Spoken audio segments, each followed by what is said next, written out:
Food waste makes up roughly 22% of all landfill volume. This makes it the single largest category of municipal solid waste in America. That's according to nonprofit ReFed.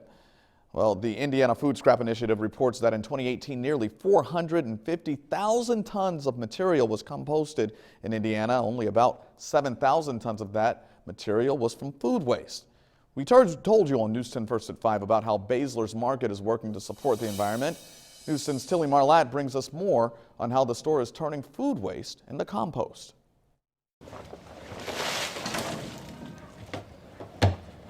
Matthew Pollum with Greener Scenes Aquaponics collects food scraps from Baesler's Market in Terre Haute every day.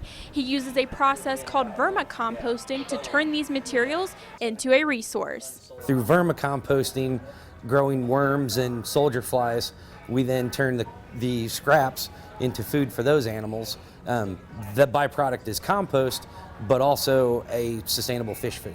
Christine O'Hare, marketing coordinator for Baesler's Market, says this initiative has been going on at the Terre Haute store for 2 years. 36,000 pounds of food is saved from entering the landfill each year. Most of our compost is produce items from our kitchen. Since we cut all of our fruit and vegetables in-house, we have a lot of scraps, and then also produce that isn't perfect goes in the compost as well if it's not donated. The material stays local and supports the environment right here in the Wabash Valley. The finished compost will be sold locally at the Tulip Company, and everything from the fallen leaves to the actual soldier flies and worms themselves I've harvested locally here.